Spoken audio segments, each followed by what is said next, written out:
Hi hello నమస్తే, welcome to morning news. నేను సిద్ధగౌన సుదర్శన్, తీన్మల మిత్రుడు. తీన్మల అభ్యర్థులకి వెల్కమ్. ఇక ఆర్టీఆర్ ప్రెస్ మార్నింగ్ న్యూస్కు స్వాగతం. మొత్తం కూడా సర్వం సిద్ధమైపోయింది. దేనికి? రేపు భువనగిరిలో నిర్వహించబోయే రాజ్యాధికార సమరభేరి సభకు సర్వం సిద్ధమైపోయింది.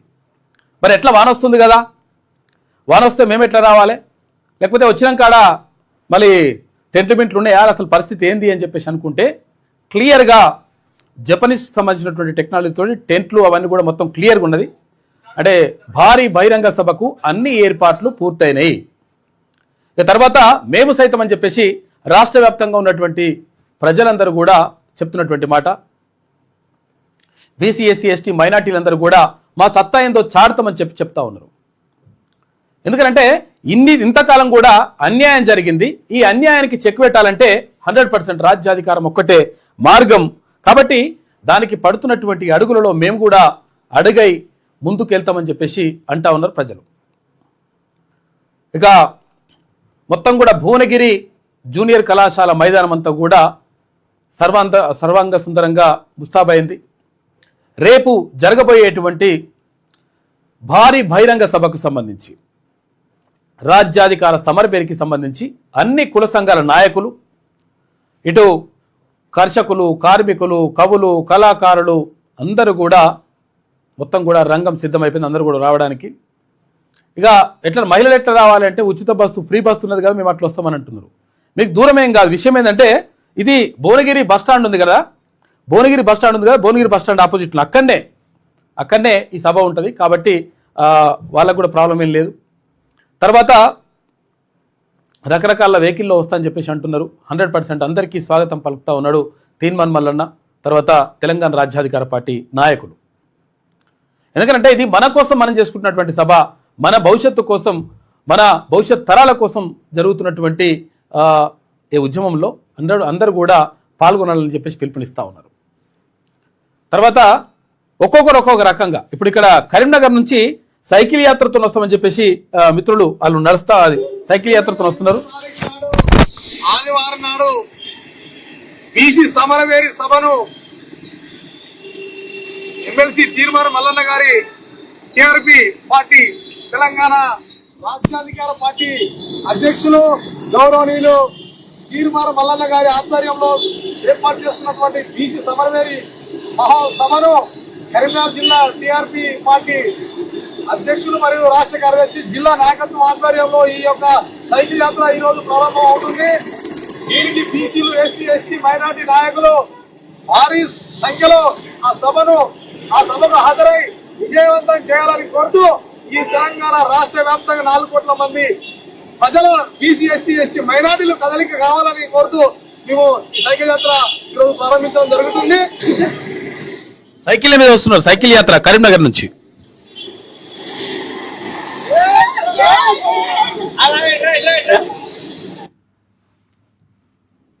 ముందుగా తెలంగాణ రాష్ట్ర ప్రజలకు, కరీంనగర్ జిల్లా ప్రజలకు తెలంగాణ రాజ్యాధికార పార్టీ తరఫున ప్రత్యేక నమస్కారాలు తెలియజేస్తా ఉన్నాము. ఈరోజు కరీంనగర్ జిల్లా నుంచి మరి తీన్మార్ మల్లన్న గారి ఆధ్వర్యంలో నేతృత్వంలో భువనగిరిలో జరుగుతున్న భారీ బహిరంగ సభ, సమరవేరి సభ ఏదైతే ఉందో రాజ్యాధికారానికి సంబంధించింది. మరి భువనగిరి సభకు కరీంనగర్ నుంచి భువనగిరి వరకు మరి సైకిల్ యాత్రను కరీంనగర్ జిల్లాలో మరి పీడిశెట్టి రాజు గారు సైకిల్ యాత్ర చేసుకుంటూ కరీంనగర్ నుంచి భువనగిరికి బయలుదేరడం జరుగుతుంది. కాబట్టి తెలంగాణ రాజ్యాధికార పార్టీ కరీంనగర్ జిల్లా నాయకత్వం ఆధ్వర్యంలో మరి ఈ రోజు సైకిల్ యాత్రను ప్రారంభించడం జరిగింది. ఈ నిన్న జరిగింది. జనం కొరకు రణం చేసే మా మల్లన్న, నీ అడుగులాడు చేసుడే మా వంతన్న. జనం కొరకు రణం చేసే మన మల్లన్న, నీ అడుగులాడు చేసుడే మా వంతన్న. నువ్వు పిలిపిస్తే తెలంగాణ పులిలా గర్జిస్తదన్న, నువ్వు నిలదీస్తేనే నిండి నేల కైతొంగి చూసెనన్న. ఆ భువనగిరి గడ్డంతా ఆరతులే పడుతదన్నా. జనం కొరకు రణం చేసే మన మల్లన్న, నీ అడుగులాడు చేసుడే మా వంతన్న. మళ్ళొక్కసారి ఈ తెలంగాణ గడ్డ బీసీల అడ్డ. జై మల్లన్న, జై బీసీ. ఇది మొత్తం కూడా అంటే ప్రజలందరూ స్వచ్ఛందంగా ఎవరికి వాళ్ళు ఇట్లా తరలి వస్తా ఉన్నారు. సైకిల్ యాత్ర కానీ రకరకాల అది మార్గాల ద్వారా వస్తూ ఉన్నారు. తర్వాత అక్కడ ఎట్లా మరి ఇప్పుడు రేపు వాన వస్తే ఎట్లా ఏంది పరిస్థితి ఏంది అని చెప్పేసి కూడా కొంతమందికి డౌట్ ఉంటుంది. ఆ డౌట్ అవసరం లేదు, ఎందుకంటే మొత్తం కూడా సౌండ్ పెట్టద్దు మాకు అది ఒకటి ఉన్నది.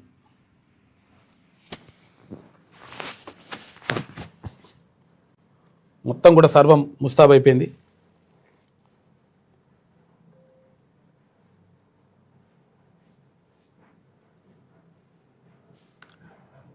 ఇంక ఇట్లుంటే ఇగో ఇది ఇప్పుడు ఇట్లున్నది ఇగో ఇది వర్షం వచ్చినా వడగంలో వచ్చినా ఏం వచ్చినా కానీ నో ప్రాబ్లం. ఇక మొత్తం టోటల్గా భారీ బహిరంగ సభకు మొత్తం కూడా ఏర్పాట్లన్నీ పూర్తయినాయి. ఆడికి పోయినాక ఎట్లుండాలి ఏం కథ అంటే ఏం ప్రాబ్లం లేదు. ఇక ప్రధానమంత్రి ముఖ్యమంత్రి తర్వాత ఇట్లా వస్తే ఎట్లయితే ఏర్పాటు చేస్తారో పైన మొత్తం కూడా అంతా కూడా మొత్తం సమయం అంతా కూడా రెడీ అయిపోయింది. ఇంకా ఇది జూలై 5న చెలో భువనగిరి అంటూ ఊరూరా దండోరా మోగింది. భువనగిరి సభకు దండు కదిలింది. ఏ నోట విన్నా రాజ్యాధికార సమర పేరుకి మేమంతా సిద్ధం అంటోంది తెలంగాణ సమాజం అని చెప్పేసి పోస్టర్ కనిపిస్తూ ఉంది. కాబట్టి మొత్తం కూడా తెలంగాణ సమాజం అంతా కూడా ఇక్కడ ఎదురు చూస్తూ ఉంది. అసలు ఏం జరుగుతుంది, భువనగిరిలో జరిగేటువంటి సభ ఏంది, తర్వాత సభలో ఎటువంటి ఏం విషయాలు చెప్తారు, ఏం కథ అనే దానిపైన ప్రధానంగా దృష్టి సారించారు. కాబట్టి ఇక్కడ మీడియా మిత్రులు కూడా 100% మేము వస్తాం, మీకు అండగా నిలుస్తాం తెలంగాణ రాజ్యాధికార పార్టీకి, మీరు చేసేటువంటి పోరాటానికి మేము 100% అండగా ఉంటామని చెప్పేసి ఇక్కడ యూట్యూబ్ ఛానల్ కానీ మెయిన్ స్ట్రీమ్ మీడియాలో ఉన్నటువంటి మిత్రులందరూ కూడా మేము సపోర్ట్ చేస్తామనేటువంటి మాట చెప్తా ఉన్నారు. ఎందుకంటే ఇక్కడ మన కోసం మనం చేసుకుంటున్నటువంటి పోరాటం ఇది. కాబట్టి ఎక్కడికక్కడ అంటే మేము ఒక్కరు మోస్తే ఏమవుతుంది, మేము ఒక్కరిని రాకపోతే ఏమవుతుంది అని చెప్పేసి అనడం కాకుండా అందరూ కూడా కలిసికట్టిగా రావాల్సిన అవసరం ఉన్నది. కుల సంఘాలు, తర్వాత ఇక్కడ రకరకాలుగా కర్షక సంఘాలు, కార్మిక సంఘాలు, కవులు, కళాకారులు, తర్వాత డాక్టర్లు, యాక్టర్లు, ఇక్కడ లాయర్లు, ఉపాధ్యాయులు, ఇట్లా రకరకాలుగా అన్ని వర్గాల నుంచి మొత్తం కూడా పూర్తి స్థాయిలో మేము సైతం అని చెప్పేసి అంటున్నారు. భువనగిరి సభను విజయవంతం చేస్తాం, దీని ద్వారా ఒక సంకేతాన్ని సమాజానికి ఇస్తామని చెప్పేసి అంటున్నారు. నిజంగా ఇది అభినందనీయం. కాబట్టి అందరూ ఆహ్వానితులే, రండి 100% ఈ సభను సక్సెస్ చేయండి అని చెప్పేసి తీర్మాన్ మల్లన్న పిలుపునిస్తా ఉన్నాడు. కాబట్టి ఆ సభకు రావాలని చెప్పేసి కోరుతా ఉన్నారు. ఇక మార్నింగ్ న్యూస్లో ముందుగా వెలుగుదిన పత్రిక చూద్దాం. 5,000 పోలీస్ పోస్టుల భర్తీకి ఆర్థిక శాఖ గ్రీన్ సిగ్నల్ ఇచ్చింది. ఇక్కడ డీజీపీగా ప్రమాణ స్వీకారం చేసే రోజు సివి ఆనంద్ గారు, నేను 100% న్యాయంలో ఒక 15,000 ఉద్యోగాలు ఇప్పించేటువంటి ప్రయత్నం చేస్తా, ఇక్కడ ఉన్నటువంటి ఖాళీలను భర్తీ చేయమని చెప్పేసి ప్రభుత్వానికి నివేదిక పంపుతా, అటువంటి ప్రయత్నం చేస్తా అని చెప్పిండు ఆయన. అంటే ఆయనకు అందినటువంటి సమాచారం ప్రకారం 15,000 ఉన్నాయని. ఇంకా నిరుద్యోగులు ఏమంటారు, లేదు 20,000 దాకున్నాయి, కాబట్టి ఆ 20,000 పోస్టులు భర్తీ చేయాలి. భర్తీ చేస్తే కొంతవరకు ఇప్పుడు నిరుద్యోగులుగా ఉన్న వాళ్ళు కొంతవరకు ఏదైనా యూనిఫామ్ సర్వీసెస్కి సంబంధించి మాకు కొంతవరకు ఊరట లభిస్తుంది అని చెప్పేసి చెప్తా ఉన్నారు. ఈ ఊరట లభిస్తుందా అని అనుకుంటే మరి 5,000 వేస్తే ఎట్లా? దీంట్లో సివిల్ ఎన్ని, ఆర్మ్డ్, రిజర్వ్డ్ ఎన్ని, తర్వాత రకరకాలుగా ఉన్నాయి కదా, 10 రకాల పోస్టులు ఉంటాయి అలా, ఎట్లా అని చెప్పేసి అంటూ ఉన్నారు. కాబట్టి ప్రభుత్వం ఇంకా పోస్టులు పెంచాలని చెప్పేసి నిరుద్యోగులంతా కూడా డిమాండ్ చేస్తూ ఉన్నారు. దీనిపైన మొత్తం కూడా రాష్ట్ర వ్యాప్తంగా ఉద్యమాలు జరుగుతూ ఉన్నాయి. అక్కడ అశోక్ నగర్లో కానీ, ఇక్కడ దిల్సుఖ్ నగర్లో కానీ మొత్తం కూడా రోజు రోడ్లపైకి వస్తున్నారు నిరుద్యోగులు 100%. ఎందుకంటే నిరుద్యోగులు ప్రత్యేకంగా పోరాటం చేసింది, ప్రత్యేకంగా ఉద్యమం చేసింది, ప్రత్యేకంగా ఊర్లలోకి వెళ్ళి ప్రజల్లో చైతన్యం కల్పించింది, తల్లిదండ్రులకు చెప్పింది. ఎందుకు అంటే మాకు 2 లక్షల ఉద్యోగాలు ఇస్తా అని చెప్పేసి అక్కడ కాంగ్రెస్ పార్టీ హామీ ఇస్తా ఉంది. కాబట్టి ఇక్కడ కేసీఆర్ కనీసం పట్టించుకుంటలేడు. కాబట్టి 100% ఇక్కడ కాంగ్రెస్ ప్రభుత్వం వస్తే మాకు మంచి జరుగుతుందని చెప్పేసి అనుకున్నారు. మరి మంచి జరుగుతుంది అనుకుంటే మరి ప్రభుత్వంలో వచ్చిన వాళ్ళకి మంచి జరగడం కాదు ఇక్కడ కావాల్సింది, మీకు మంచి జరిగింది అయిపోయింది. కానీ ఇక్కడ నిరుద్యోగుల పరిస్థితిని పట్టించుకోవాల్సినటువంటి అవసరం 1000% ఉన్నది. 1000% నిరుద్యోగుల పక్షాన నిలవాల్సిన అవసరం ఉంది. నిరుద్యోగులకు ఉద్యోగ నోటిఫికేషన్ లేసి అవి నింపాల్సిన అవసరం ఉంటుంది. ఉటినే మేము ఎక్కినాం కదా, గద్దెని ఎక్కినాం కదా, అవతల పడతామంటే ఇట్లా నడవదు లెక్క. కాబట్టి నిరుద్యోగులందరూ కూడా డిమాండ్ చేస్తూ ఉన్నారు. ఇక్కడ పోలీసు జాబులే 20,000 జాబులు నేను చెప్పేసి అంటారు. ఇప్పుడు సరే 20,000 జాబులు నేను చెప్పేసి నిరుద్యోగులు 20,000 పోస్టులు వేయాలని చెప్పేసి నిరుద్యోగులు అంటూ ఉంటే మరి డీజీపీ గారు చెప్పిన ప్రకారమే 15,000 పోస్టులన్నా వేయాల్సిన అవసరం ఉంటుంది. 5,000 అత్యవసర పోస్టులు వేస్తే ఎవరికి కాకుండా 5,000 పోస్టులు వేస్తే ఇక్కడ 5 లక్షల మంది అప్లై చేస్తారో 10 లక్షల మంది అప్లై చేస్తారో తెలియదు. అంత దారుణంగా ఉంటుంది పరిస్థితి. నోటిఫికేషన్ ఇవ్వనున్న రిక్రూట్మెంట్ బోర్డు పోలీస్ శాఖలో ఖాళీగా ఉన్న 5,000 పోస్టుల భర్తీకి అనుమతినిస్తూ ఆర్థిక శాఖ ఉత్తర్వులు జారీ చేసింది. హోంశాఖ పరిధిలోని డైరెక్టర్ జనరల్ ఆఫ్ పోలీస్ పరిపాలనా నియంత్రణలోని వివిధ విభాగాలలో ఉన్న 5,000 పోస్టులను డైరెక్ట్ రిక్రూట్మెంట్ విధానంలో భర్తీ చేయనున్నట్లు ఉత్తర్వుల్లో పేర్కొన్నారు. ఈ పోస్టుల భర్తీ ప్రక్రియ బాధ్యతను తెలంగాణ రాష్ట్ర స్థాయి పోలీస్ నియామక బోర్డు టీజీపీఆర్సీ ఉంటుంది కదా, ఇది తెలంగాణ పోలీస్ రిక్రూట్మెంట్ బోర్డుకు సంబంధించి అప్పగించారు. ఇందుకు సంబంధించిన రిక్రూట్మెంట్ నోటిఫికేషన్ పరీక్షల షెడ్యూల్ను వీలైనంత త్వరగా విడుదల చేయాలని బోర్డును ప్రభుత్వం ఆదేశించిందంట. ఆదేశించింది మంచిగా ఉంది, సంతోషం. కాకపోతే ఏంటంటే 5,000 పోస్టులు కాదు కావాల్సింది, 20,000 ఇస్తున్నారు కదా, 20,000 ఏమని చెప్పేసి నిరుద్యోగులు డిమాండ్ చేస్తున్నారు. దానిపైన దృష్టి పెట్టండి. మరి లాస్ట్కు 15,000 వేస్తారా మరి చూడండి. మరి డీజీపీ గారు చెప్పిన ప్రకారం అది కూడా లేకుంటే అత్యవసర 5,000 పోస్టులు వేస్తే ఇక శాట్ల తౌడు పోసి కొట్టాడబెట్టినట్టు ఉంటుంది.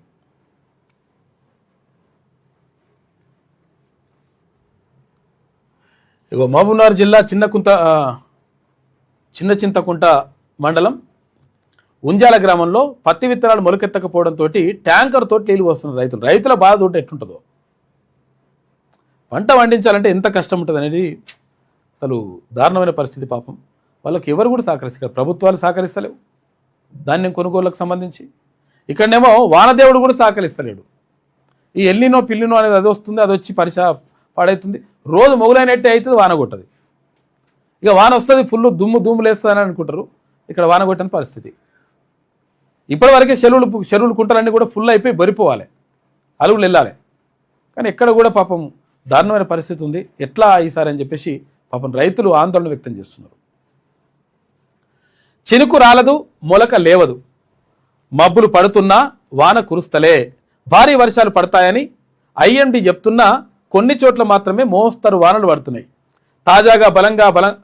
తాజాగా బంగాళాఖాతంలో అల్పపీడనం, రాష్ట్ర వ్యాప్తంగా వర్షాలు. ఈ నెలలో వర్షాభావ పరిస్థితులే ఉండొచ్చని అంచనాలతోటి ఆందోళన వ్యక్తం. ఈసారి కూడా వర్షాలు కొట్టే అవకాశం లేదంటున్నట. వానలు సరిగా లేక వెనుకబడిన పంటల సాగు నిరుడు ఈ టైంలో కంటే 6.5 లక్షల ఎకరాలకు పైగా తక్కువ సాగైందంట ఈసారి. ఎందుకంటే వానలు లేవు కాబట్టి వర్షాధారం మీద ఆధారపడేటువంటి పంటలకు సంబంధించి సాగు చేయాలంటే వాన కొట్టాలి కదా. ఆకాశంలో ఎక్కడ చూసినా మబ్బులు మంచిగానే కనిపిస్తున్నాయి, కానీ వానలు అందరినీ నిరాశపరుస్తున్నాయి. మొగులు పట్టినా జల్లు మాత్రం జారతలేదు. భారీ వర్షాలుంటాయని వాతావరణ శాఖ వార్నింగ్ ఇస్తున్నా అవన్నీ ఉత్తవే అయిపోతున్నాయి. భారీ వర్షాలున్న దగ్గర అడపాదడపా కొన్ని చోట్ల మాత్రమే మోస్తారు వర్షాలు పడుతున్నాయి. బాగా వాన పడుతుంది అనుకుంటే అటు జర ఇట్లా 4 చినుకులు వచ్చిపోతున్నాయట. ఇక వర్షం మెల్లగా వస్తుంది అనుకునే దగ్గర అసలే లేదు.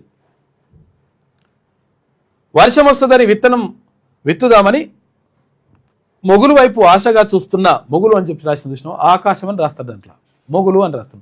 మ్యాక్సిమం ఇక్కడ అంటే తెలంగాణ మాటల్ని, తెలంగాణ భాషని అంటే ఇక్కడ ప్రతిబింబించే ప్రయత్నం చేసింది వెలుగు దినపత్రిక.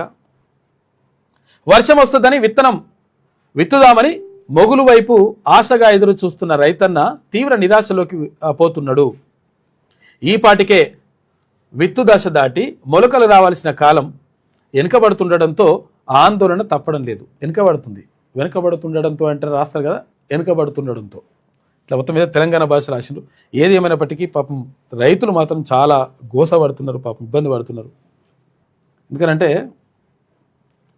వాన వస్తుందేమో ఇక అవుతుందేమో అని చెప్పేసి చూడరు, నీళ్ళు పెడుతున్నారు, మొక్కలకు ఇట్లా నీళ్ళు పెట్టుకుంటూ పోతున్నారు, అగో బకెట్లతో నీళ్ళు పోస్తున్నారు. ఎందుకంటే ఇట్లా ఒక్కొక్క మొక్కని ఇట్లా రక్షించుకోవడానికి ఇట్లా నీళ్ళు పోసుకుంటే ఇట్లా వేస్తుంటారు రైతులు. మనం చాలా ఈజీగా మద్దతు ధర ఎందుకు ఇవ్వాలి, పిద్దతు ధర ఎందుకు ఇవ్వాలంటేనే కొంతమంది అవలగాలు అంటుంటారు. మద్దతు ధర ఎందుకు ఇవ్వాలంటే ఎందుకు ఇవ్వాలరా బాబు, తెలియని తెలుసుకోవాలి. అది చాలామందికి తెలుసు, కాకపోతే అంటే కొంతమంది ఆడాడవాడు ఉంటాడు, ఆడవాడు మోపు అవుతాడు. అట్లా ఎంత కష్టం ఉంటుంది చూడు. ఒక్కొక్క మొక్కకు ఇట్లా నీళ్లు పోసుకుంటా రకరకాలుగా పెంచుకుంటా దాన్ని మెల్లగా పెద్ద చేసి ధాన్యం అంతా తీసుకొచ్చి ఒక్క దగ్గర పోసి చూడరు వాటర్ ట్యాంకర్లు తీసుకొచ్చేసి పోస్తున్నారు. ఇట్లున్నది పరిస్థితి.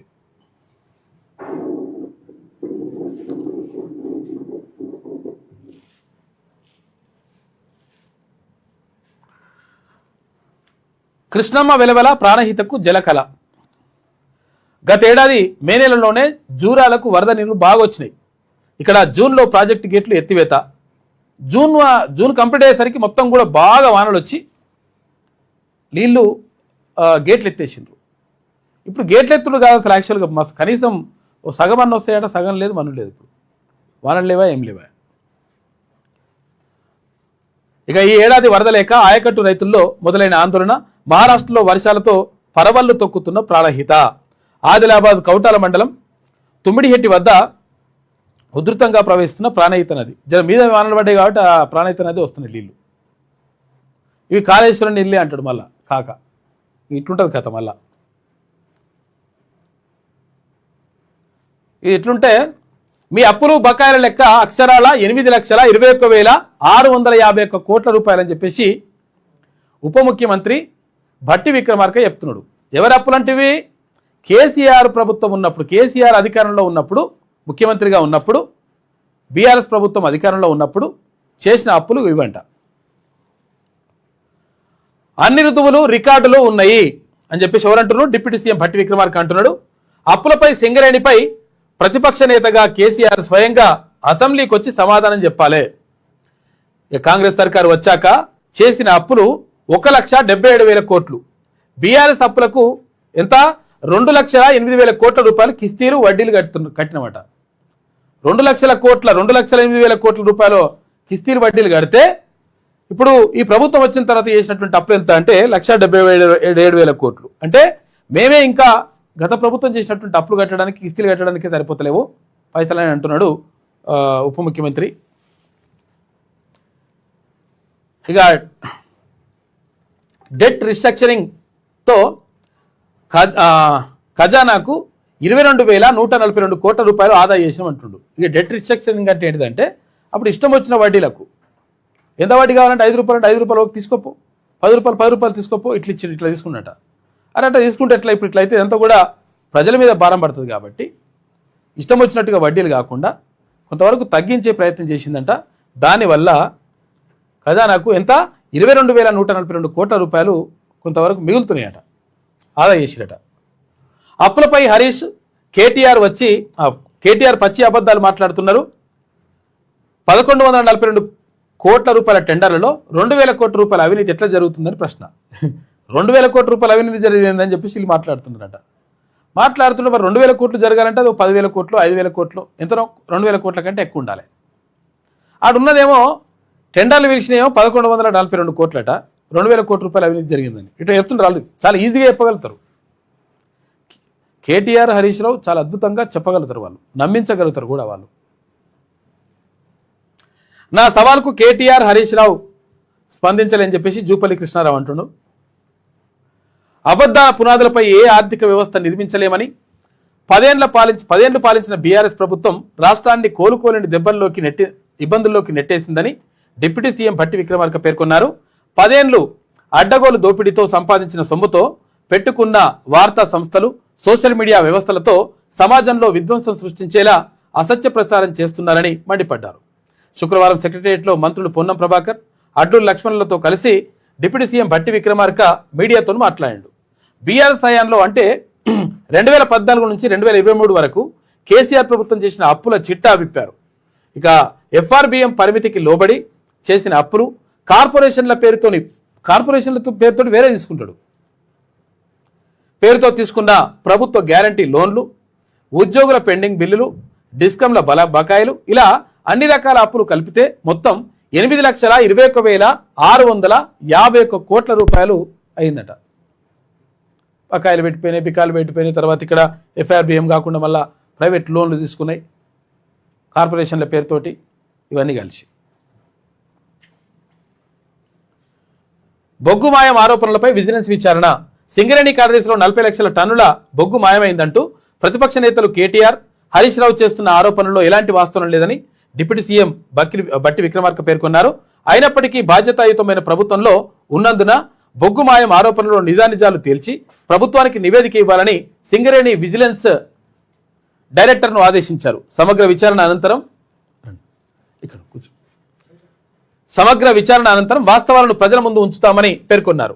135 ఏళ్ల చరిత్ర కలిగిన సింగరేణి ఆస్తులు, వనరులు రాష్ట్ర ప్రజలవి. సంస్థ ఎన్నో ఏళ్లుగా సేవలు అందిస్తోంది. సింగరేణిలో వ్యవస్థలు చాలా పటిష్టంగా ఉన్నాయి. ఒక్క కేజీ బొగ్గు కూడా అక్రమంగా బయటకు వెళ్లే అవకాశం లేదు. రాష్ట్ర ప్రభుత్వం సింగరేణిని బలోపేతం చేసేందుకు ప్రయత్నిస్తుంటే ప్రతిపక్షాలు అబద్ధపు ప్రచారంతో సంస్థ ప్రతిష్టను బంటగలుపుతున్నాయని చెప్పేసి నిన్న బట్టి విక్రమార్క అన్నాడు. సరే, ఆ సింగరేణిలో ఏం జరిగిందనేది పక్కకు పెడితే ఈ అప్పులున్నాయి మాత్రం వాస్తవం. ఇది అప్పులకు సంబంధించినటువంటి చిట్టా బయట పెట్టిండు. అంటే వీళ్ళు ఏమంటారంటే, మీరు తీసుకురారి, మేము చేసింది 2,50,000 కోట్ల రూపాయలు అప్పే అని చెప్పేసి ఎవరు కేటీఆర్ తర్వాత హరీష్ రావు చెప్తున్నారు. నిజంగా అట్లనే చేసిండ్రు అంటే కాదు. ఎందుకంటే వీళ్ళు ఎఫ్ఆర్బిఎంతో పాటు, అంటే ఇక్కడ రిజర్వ్ బ్యాంక్ నుంచి తీసుకున్నటువంటి అప్పులే కాకుండా ఇక్కడ కార్పొరేషన్ల పేరు, కాళేశ్వరం కార్పొరేషన్ అని, ఇక్కడ ఆర్టీసీ కార్పొరేషన్, ఆ కార్పొరేషన్, ఈ కార్పొరేషన్ అని చెప్పేసి కొత్త కార్పొరేషన్ల పేరుతోటి చాలా అప్పులు తీసుకొచ్చారు. అవన్నీ లెక్క చెప్తలేరు. మళ్ళీ బకాయిలు పెట్టిండ్రు. ఇప్పుడు ఫీజు రియంబర్స్మెంట్ 3 ఏళ్ళ బకాయి పెట్టిపోయిండ్రు, అవి లెక్కలేదు. తర్వాత ఇప్పుడు ఇక్కడ ఉద్యోగులకు రావాల్సినటువంటి బెనిఫిట్స్ ఏవైతే ఉంటాయో, రిటైర్మెంట్ అయినటువంటి ఉద్యోగులకు, ఆ బెనిఫిట్స్ కూడా బకాయిలు ఉన్నాయి. ఇవన్నీ కలిపితే 8,21,000 కోట్ల రూపాయలు ఉన్నాయని చెప్పేసి బట్టి విక్రమార్క చెప్తున్నాడు. దానికి సంబంధించి ఏంటంటే సవాళ్ళు, ప్రతి సవాళ్ళు ఇవన్నీ కూడా నడుస్తున్నాయి కథ.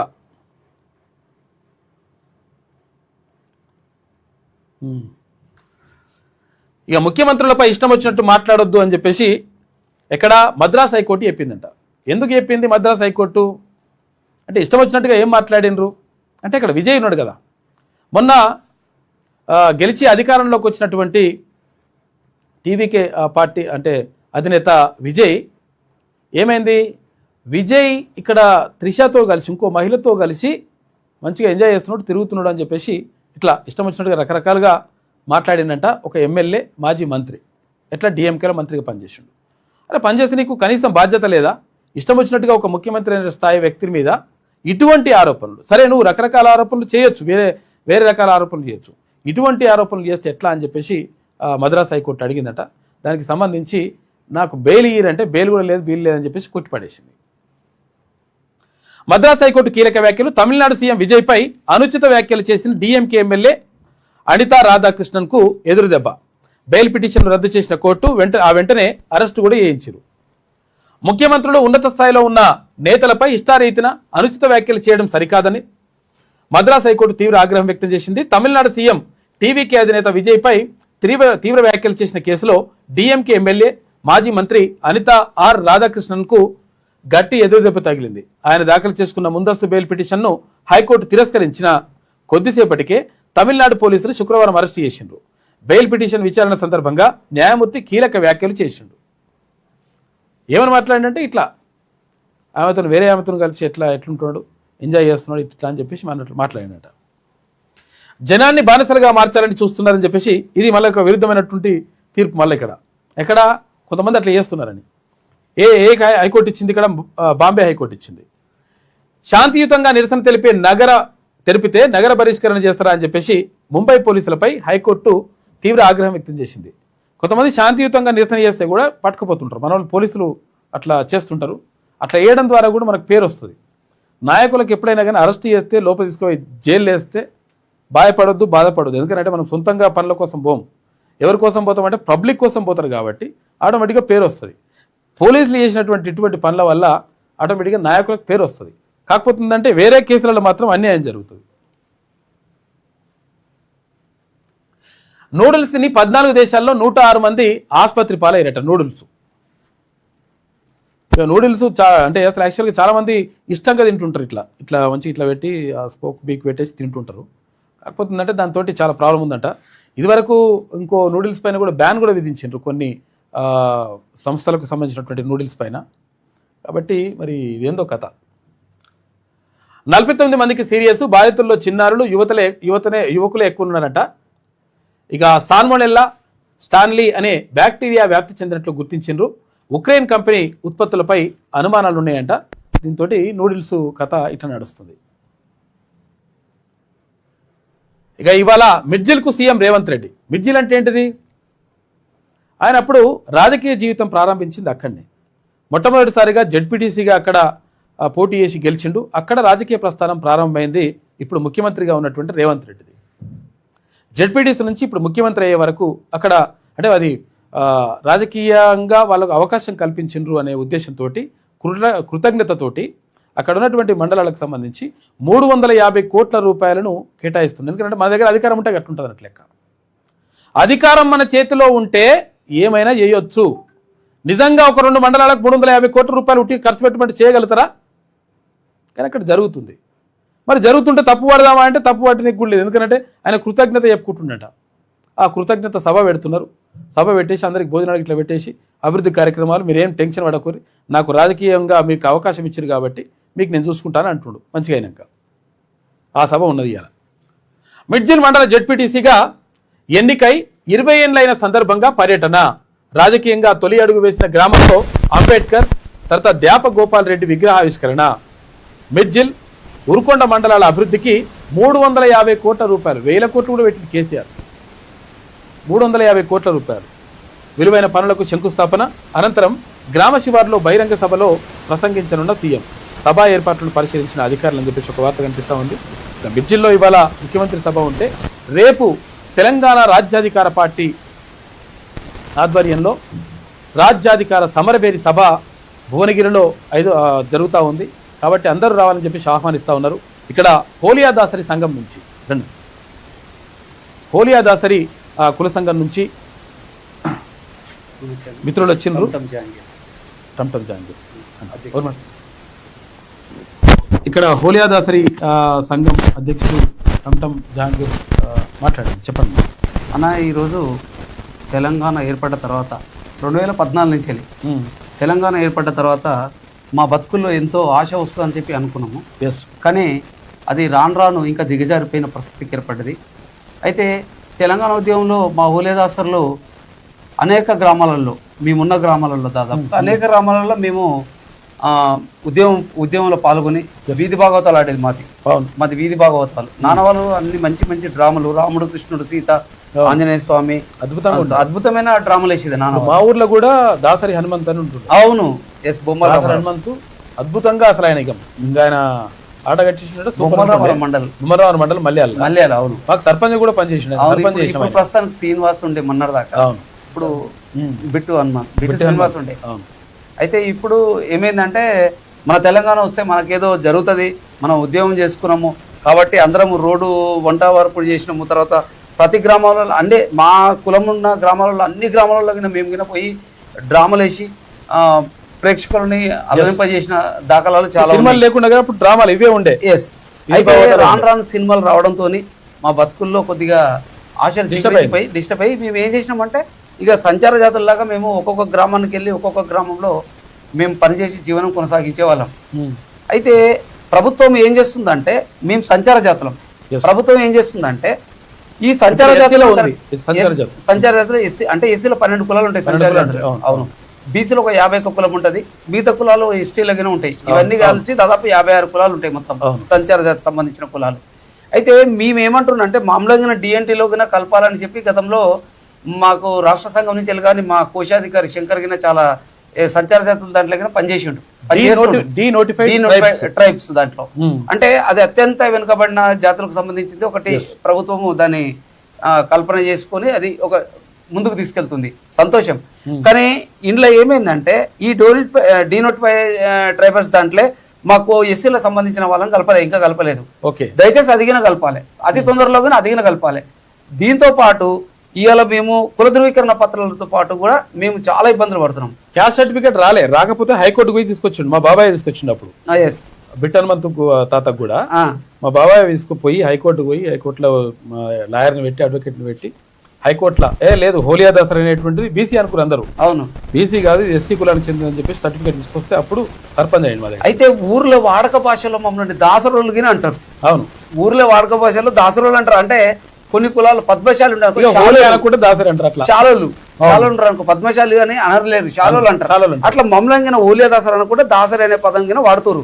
కాబట్టి దీనివల్ల మాకు చాలా నష్టం జరిగిపోతుంది. ఎందుకంటే మా వాళ్ళకు అంత జ్ఞానం లేదు. ఇప్పుడు కొద్దిగా చదువుకున్న వాళ్ళు స్టార్ట్ అయ్యారు. అంటే మా ఏజ్ నుంచి దాదాపు 90 బ్యాచ్ నుంచి కొద్దిగా స్టార్ట్ అయింది. ఇంకోటి మా సంఘం ఏర్పాటుకి ఇట్లా మా సంఘం ఏర్పాటు దాదాపు 1994లో మా సంఘం ఏర్పడదు. ఓలిదాసర్ సంక్షేమ సంఘం రాష్ట్ర సంఘము హైదరాబాద్ లో ఏర్పడదు ఫస్ట్. అక్కడి నుంచి ఎందుకంటే మనం అందరం ఓలిదాసర్లకు వెళ్ళాలంటే ఊర్లలో అందరూ దాసర్ అనే పదం తీసుకొస్తారు. కాబట్టి ఈ దాసర్ అనే పదంతో ప్రభుత్వాల నమ్మకం మమ్మల్ని బీసీలో కలపడం జరుగుతుంది. ఈ సర్టిఫికేట్ రావాలంటే కూడా మాకు ఏం చేస్తారు అంటే ఈ సర్టిఫికేట్ రావాలంటే ఏది పార్షికోటగానే ఉంటారు మా వాళ్ళు చాలా మంది ఉన్నారు. అయితే ఇదంతా జరుగుతున్న సందర్భంలో ఏం చేసినామంటే మేము ఈ నడుమ మన ముఖ్యమంత్రి గారి దగ్గరికి వెళ్ళినాం. అంటే ఆయన గెలిచిన తర్వాత మాకు గెలవ ముందుకు కొన్ని కుల సంఘాలను పిలిపించుకొని మీకు అన్ని విధాల న్యాయం చేస్తామండి. మీ కుల సంఘాలకు మీ సంచార జాతులకు ప్రత్యేక కార్పొరేషన్ ఏర్పాటు చేస్తాము, ఖచ్చితంగా మాకు ఓటేయమని చెప్పిండు మన ముఖ్యమంత్రి గారు. ఓకే గుడ్, మంచి అందరం డిసిషన్. వాస్తవానికి మేము కాంగ్రెస్ లోనే పనిచేసినాం చాలా రోజులు. ఇప్పుడు గిన కాంగ్రెస్ బన్నర్ దాకా కాంగ్రెస్ లో పనిచేసినాము. ఎందుకంటే స్థానిక పరిస్థితులను బట్టి ఈ మినిస్టర్ గారు మన ముఖ్యమంత్రి గారు మరొకసారి కూడా మాకు న్యాయం చేస్తారని చెప్పి మన మందకృష్ణ అన్నతో పాటు వర్గీకరణ జరిగినప్పుడు మందకృష్ణ అన్నతో పాటు అక్కడ మేము మీటింగ్ పెట్టి మమ్మల్ని ఒక 3 గంటలు ఆయన ఛాంబర్లో సీఎం ఛాంబర్లో తీసుకుంటూ కూర్చోబెట్టి మాట్లాడి మీకు అన్ని విధాల న్యాయం చేస్తానంటూ మమ్మల్ని 3 గ్రూపులుగా విభజించి మమ్మల్ని నిలేషన్ అంటే తీసుకుపోయి 3వ గ్రూపులో వేసేసి అసలు మేము అత్యంత వెనుకబడిన జాతులు సంచార జాతులను తీసుకొచ్చి ఒక గ్రూపులా మా కులాలు 57 కులాలు ఒక గ్రూపులో వేయాలని మేము ఒక లెటర్ ఇస్తే అతను ఏం చేసేసాడు, ఒక మాదిగ వాళ్ళని ఉపకులాలు ఒక దాంట్లో లేవు వేరే గ్రూపులలో వేసేసాడు. కాబట్టి నేనేమంటున్నా అంటే అవన్నీ సంచార జాతులు అనేది ఇప్పటికైనా మాదిగ 2 కులాలు మా పెద్దన్నలు వాళ్ళు మాదిగానే మా పెద్దన్నలు ఆ 2 కులాలను మాత్రం సపరేట్ చేసుకుంటూ మా 57 కులాలను ఒకటే గ్రూప్లో ఏ గ్రూప్లో వేసుకుంటే మాగిన కొద్దిగా సంతోషం ఏది. మాకు ఎన్ని % ఇస్తారో దాని జనాభా ప్రాతిపదికనే ఇవ్వండి, మేము కన్నా కొట్లాడేది ఏం కొట్లాడతలేము. జనాభా ప్రాతిపదికనే ఇచ్చేస్తే మాగిన కొద్దిగా హ్యాపీ. కృష్ణానగిన మాకు అన్ని విధాలుగా సపోర్ట్ చేస్తుంటే ఇప్పటికీ మాకు సపోర్ట్ చేస్తుంటే చేపిస్తా అంటాడు. కానీ ఆయనగిన పెద్ద మనిషి, ఎందుకంటే ఆయన అన్ని స్టేట్లలో తిరుగుతున్న జాతీయ నాయకుడు ఇప్పుడు ఆయన కృష్ణన్న. కాబట్టి ఆయన బడిగిన మేము రెగ్యులర్గా వెళ్తున్నాం.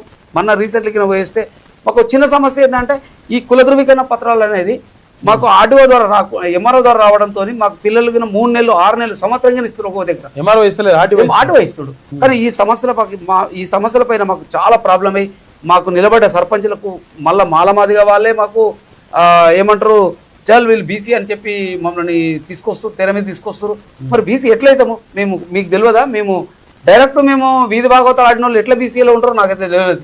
మరి వీధి భాగవతాలు ఆడిన వాళ్ళు దాదాపుగా మేము ఓలిదాసర్లము మేము ప్రత్యేకించి మేము ఎస్సీ గ్రూపులో ఉండాలని చెప్పి మేము ఎప్పటి నుంచో ఉన్నాము.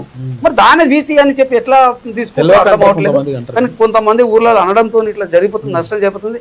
ఇకనైనా ముఖ్యమంత్రి గారు దయచేసి మా ఓలిదాసరులని ఏది మన కుల ధృవీకరణ పత్రాలు ఆర్డీఓ ద్వారా కాకుండా ఎంఆర్ఓ ద్వారా ఇప్పించాలని చెప్పి అన్న క్యూనెస్ ద్వారా సుదర్శన్ సమక్షంలో మా అన్న మల్లన్నగిర మాకు ఎంతో ప్రోద్బలంతో గత మీటింగ్లో ఏది ఇందిరా పార్క్ మీటింగ్లో కూడా మా అన్నగిర వచ్చి మాకు చాలా న్యాయంగా ధర్మంగా మాట్లాడాడు. క్యూనెస్కు మరొకసారి ధన్యవాదాలు తెలుపుకుంటూ మాకు కుల ధృవీకరణ పత్రాలు ఎంఆర్ఓ ద్వారా ఇప్పించాలని కూడా నేను ఆర్డీఓకి ఏమంటే ఊర్లో ఏముంటారో తెలియదు, అదంతా నడవది, అట్లా ఇబ్బంది అవుతుంటుంది ఆర్డీఓ ఇస్తే. ఇప్పుడు రేపు తెలంగాణ రాజ్యాధికార పార్టీ ఆధ్వర్యంలో రాజ్యాధికార సమరభేరి సభ జరుగుతుంది. దానికి మరి హోలిదాసర్లు వస్తున్నారా? వస్తామన్నా, ఖచ్చితంగా హోలిదాసర్లో మేము ఆ సభలో మేము పార్టిసిపేట్ చేస్తాము. ఎందుకంటే మాకు ఎప్పుడు మల్లన్న మాకు చేదోడు వాదనే ఉన్నాడు. చాలామంది మాకు మాట ఇచ్చి మేము హోలిదాసర్ల గురించి మీకు ఎన్నుకుంటాం ముందుంటామని చెప్పేసి ఈవెన్ ఒక రేవంత్ రెడ్డి సీఎం గారు ఆయన సీఎం కాకముందుకు మేము ఉపకులాల్లో వెళ్ళి పెట్టుకున్నాం. అప్పుడు మనం లైవ్ ఇచ్చినారు, యూనియన్ నుంచి లైవ్ ఇచ్చినారు. మల్లన్న గిట్ట మాకు చాలా సపోర్ట్గా ఇచ్చినారు. మాకు ఒక ఇంటికి పెద్దన్న లెక్క మాకు ముందు నిలబడ్డాడు.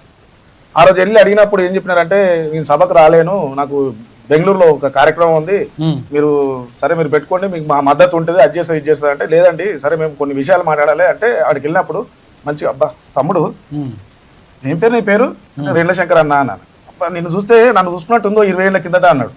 అమ్మ ఇంత మాట అన్నాడంటే మా హోలిదాసర్ కులం బాగుపడ్డదా బాబు, మంచిగా అనిపించింది. అప్పుడు కేసీఆర్ గారు ఉన్నప్పుడు ఆయన గిట్నే చెప్పినాడు, ఏది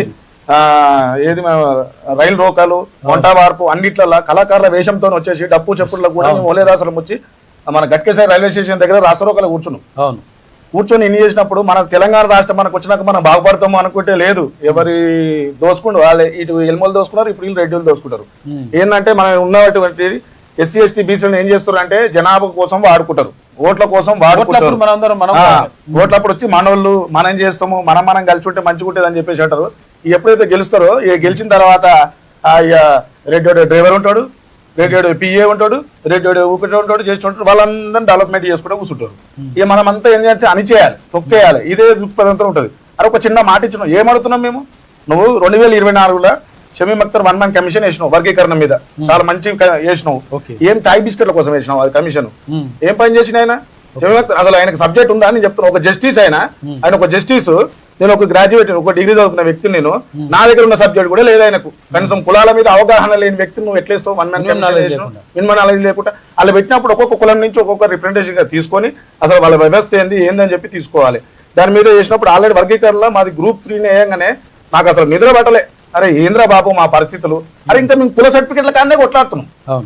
ఇప్పుడు ఎస్సీలో ఉండి ఒక 3 ప్రాతిపదికన చేసిండు, రాజకీయంగా, ఆర్థికంగా, విద్యాపరంగా, ఉద్యోగపరంగా, సామాజికంగా అభివృద్ధి చెందిన వాళ్ళని Group 3లో పెట్టినారు.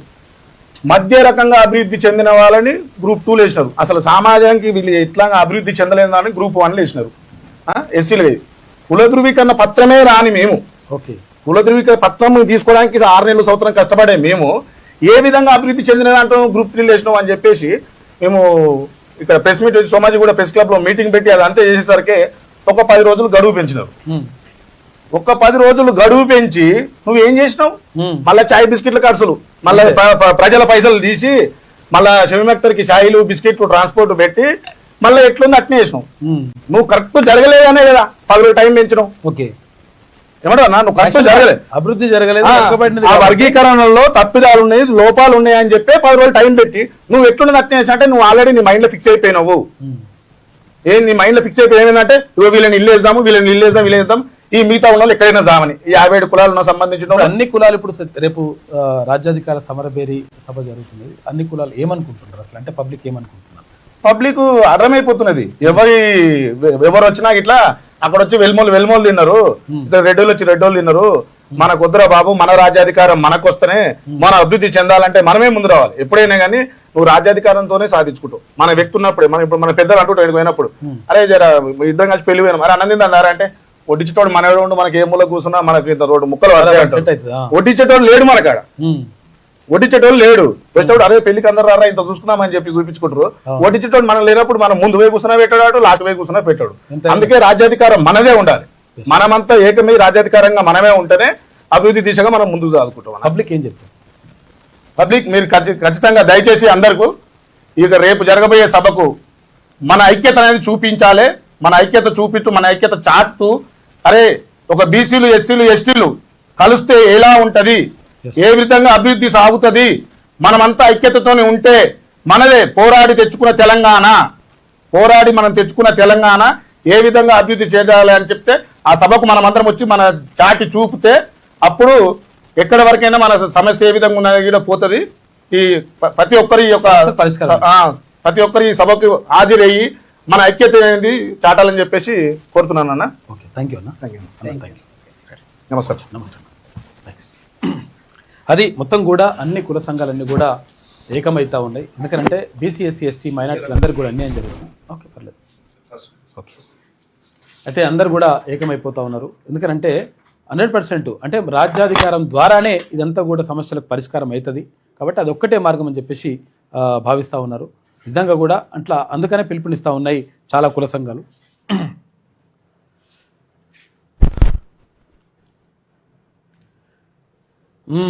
ఈ రిక్షా బ్యాటరీలను ఆపే యాప్లు తొలగించండి. ఈ రిక్షా బ్యాటరీ ఉంటాయి కదా దాన్ని ఏమవుతుందంటే ఫోన్లలో తీసేసి ఆపేస్తున్నట. ఆటోని ఆపొచ్చు ఫోన్లని, తర్వాత ఇక్కడ రిక్షాలను అన్నింటిని ఆపొచ్చు, బైక్లను కూడా ఆపుతున్నారట.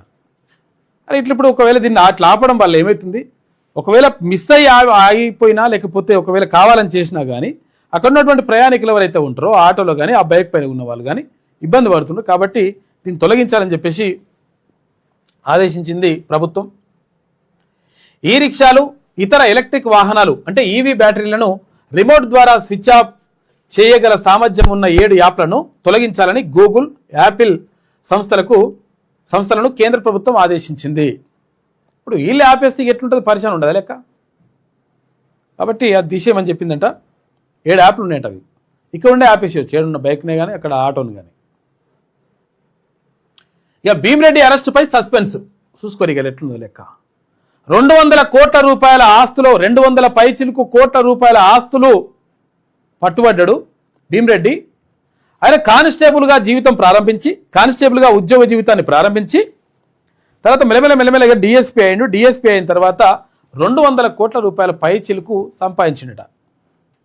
ఇప్పటి వరకు ఏసీబీ చరిత్రలో ఎప్పుడు కూడా అనారోగ్యంతో ఉన్నారని చెప్పి షూటింగ్నే ఇప్పుడు కారణం చెప్పినాడు. అనారోగ్యంతో ఉన్నాడు కాబట్టి ఈయన పట్టకపోతలేము, నేను జైలు వేస్తలేమని చెప్తున్నట.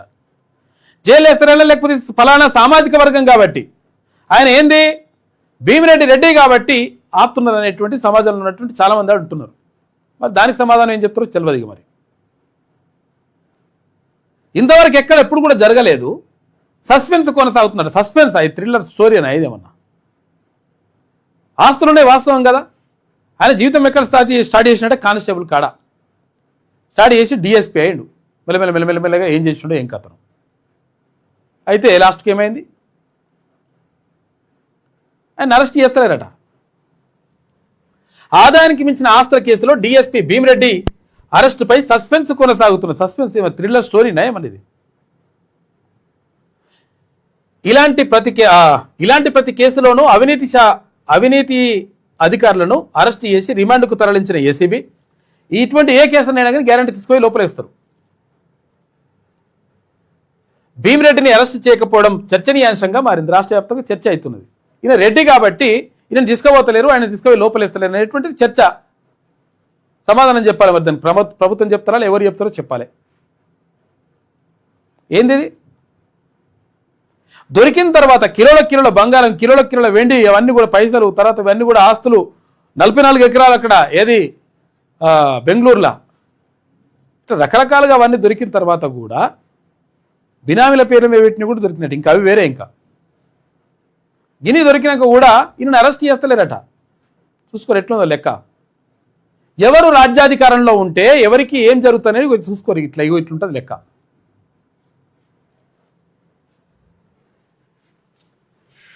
ఇక కార్మిక శాఖ పేరు శక్తి అని పెడతారట.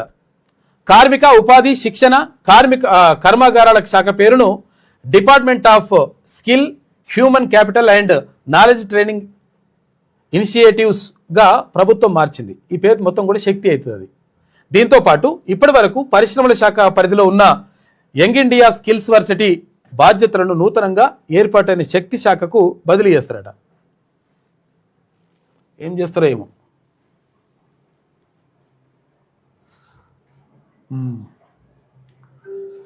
ఇక ఖమేనీ అంత్యక్రియలు షురు అయినాయి.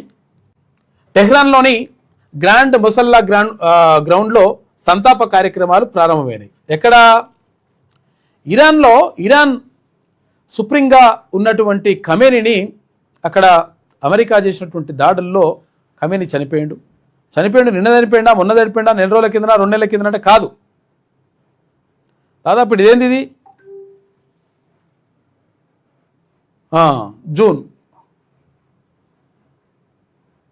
జూలై వచ్చింది. జూలై అయింది. అయితే ఇప్పుడు మరి ఎప్పుడు చనిపోయిందినా ఫిబ్రవరిలో చనిపోయింది. అంటే 5 నెలలు ఆయన చనిపోయి అంత్యక్రియలు ఇప్పుడు చేస్తున్నారు. ఎందుకంటే వాళ్ళు అధికారిక లాంఛనాలతో 3-4 రోజులు చేస్తారట. ఎందుకు మొత్తం మీద కరెక్ట్గా జాగ్రత్తగా శవాన్ని భద్రపరిచి ఇప్పుడు అంత్యక్రియలు చేస్తూ ఉన్నారు. దానికి చాలామంది దేశాధినేతలు కూడా హాజరవుతారేమో. రకరకాలుగా అట్లా నడుస్తూ ఉంది. 4 రోజుల పాటు చేస్తారట. ఇది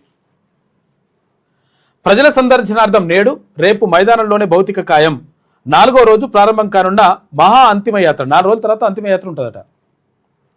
పవిత్ర నగరం కోమ్కు ఖమేనీ పార్థివ దేహం తరలింపు. అక్కడ చంపేసింది కదా, ఆయన అంత్యక్రియలు ఇప్పుడు చేస్తారట. ఎక్కడ? ఇరాన్. దేశంలోనే తొలిసారి విమానం వేలం వేస్తున్నట. ఎక్కడ? ఇన్వాయిస్ డిస్కౌంటింగ్ పేరిట 7,000 మందిని మోసం చేసిన ఫాల్కన్ సంస్థ. ఆ సొమ్ముతో బిజినెస్ ఎయిర్ క్రాఫ్ట్ కొన్న ఫాల్కన్ గ్రూప్ ఎండి అమర్దీప్ నిరుడు మార్చి 7న ఎయిర్పోర్ట్లో సీజ్ చేసిన ఈడీ.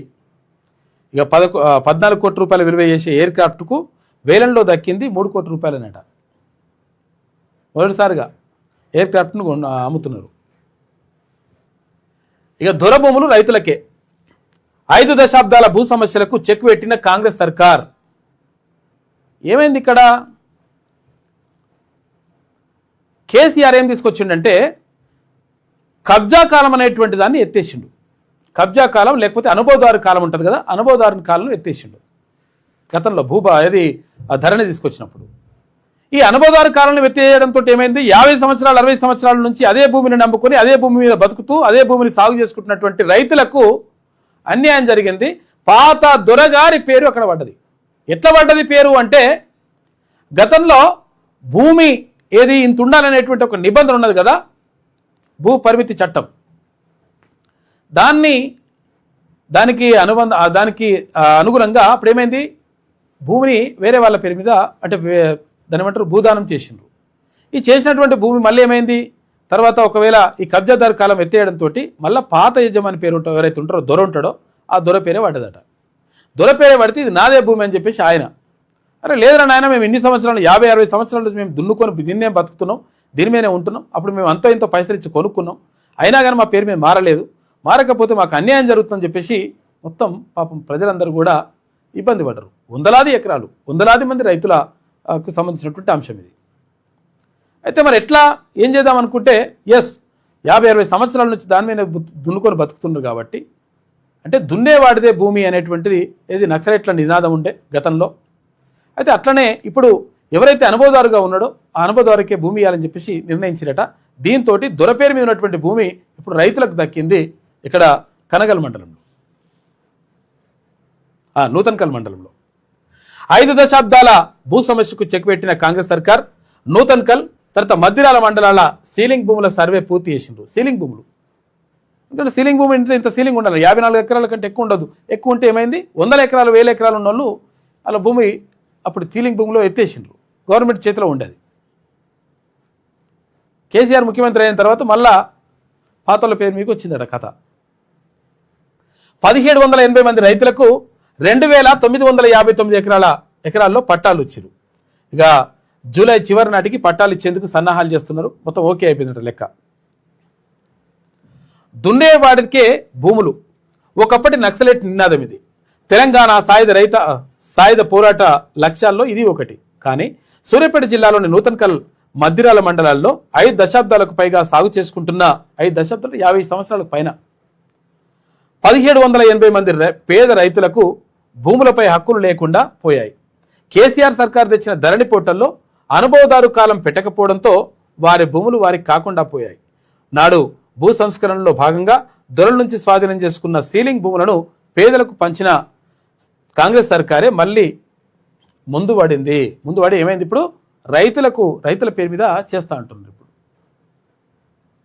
రైతులకే పూర్తి హక్కులు. నూతన్కల్ ఇటు మద్దిరాల మండలాల్లో సీలింగ్ భూములకు సంబంధించిన సర్వే పూర్తయింది. ఈ నెలాఖరులోగా పట్టాలు ఇవ్వాలని నిర్ణయించాం.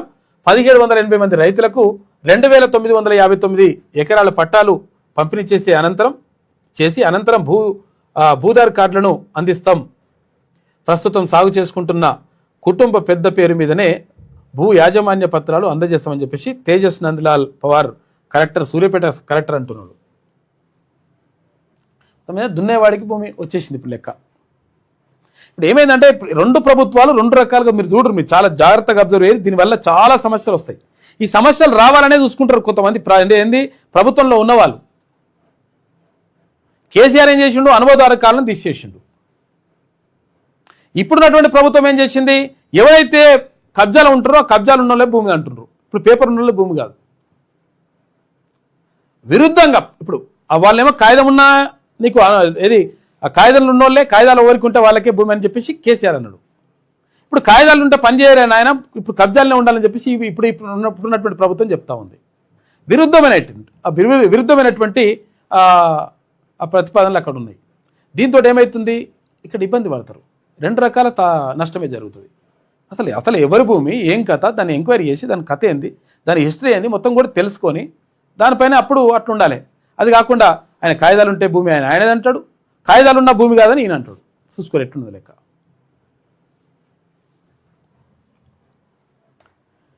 ఏసీబీకి చిక్కిన డిఎస్పీ కష్టపడి చదివా, గొప్ప ఉద్యోగం సాధించా, కావాల్సినంత కంటే ఎక్కువే సంపాదించా, ఇప్పుడు ఏసీబీకి దొరికిపోయా అంటున్నట. కష్టపడి చదివిండు, అప్పుడు కానిస్టేబుల్ అయినట. ఇది వెలుగులో ఉన్నటువంటి ప్రధాన కథనాలు. అయితే ఒకసారి విజయకాంత్ చూద్దాం. రామ మందిర విరాళాల చోరీ బాధాకరం, నిధుల దుర్వినియోగం భక్తుల మనోభావాలను గాయపరిచింది. ఇలాంటి ఘటనలు పునరావృతం కాకుండా చూడాలి. ఆలయ నిర్వహణలో మరింత పారదర్శకత రావాలి. నిధుల విషయంలో జవాబుదారీతనం ఉండాల్సిందే అని చెప్పేసి ఆర్ఎస్ఎస్ ప్రధాన కార్యదర్శి దత్తాత్రేయ హోసబలే నిన్న ప్రత్యేకంగా ప్రెస్ మీట్ పెట్టి చెప్పిండు. ఎందుకు ఇక్కడ ఆలయ భూముల్లో ఆలయానికి సంబంధించినటువంటి నిధుల్లో అవకతవకలు జరిగినాయని చెప్పేసి మొత్తం కూడా ఇది అబాస్ పాలైతా ఉంది ఇక్కడ రామ మందిర నిర్మాణానికి సంబంధించింది. కాబట్టి ఇట్లా జరగకూడదు అని చెప్పేసి అంటున్నాడు ఆయన. ఈపీఎఫ్ ఖాతాల్లో అన్క్లెయిమ్డ్ సొమ్ము 9,330 కోట్ల రూపాయలు ఉందట. చూసుకో, అంటే ఎవరిది క్లెయిమ్ చేయండి, ఇవి మా పైసలను కూడా ఓరొస్తలేరట. ఎంత పైసలు ఉన్నాయి? అవి 9,330 కోట్ల రూపాయలు ఉన్నాయట. 31 లక్షల ఖాతాల్లో ఆయుష్మాన్ భారత్ ఆరోగ్య బీమా వార్షిక బడ్జెట్కు సమానంగా ఉందట. ఇది ఇక 3 ఐఐటీలు నిర్మించేంత పైసలు ఫ్రీగా ఉన్నాయట అక్కడ. ఇక శంషాబాద్ ఎయిర్పోర్ట్లో హ్యాకర్ విమానం వేలం వేశారు నిన్న. దేశంలోనే మొదటిసారి ఫాల్కన్ స్కామ్ కేసులో ఈడీ ఈ వేలం చేసింది. 3 కోట్ల రూపాయలకు అమ్మకం, బాధితులకు అందనున్న సొమ్ము 14 కోట్ల దాన్ని 3 కోట్ల కొన్నారట. కౌలు రైతు కన్నీరు, అసలే సాగు ఖర్చులు భారం. మరోవైపు ఎల్లినో పెనుభూతమంట.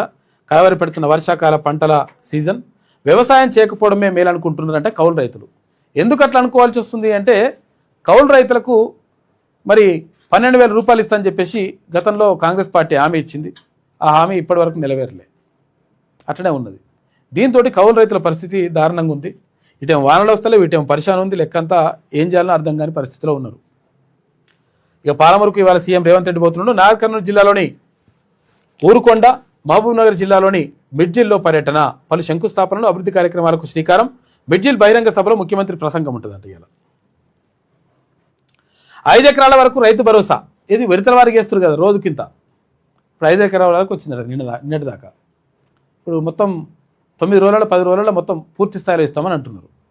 1000 ఎకరాలు ఉన్నా సరే ఇస్తారు, ఏం టెన్షన్ పడకూరి. 4వ రోజు 4.41 లక్షల మంది రైతులకు 1,188 కోట్ల రూపాయలు జమ చేసిరట.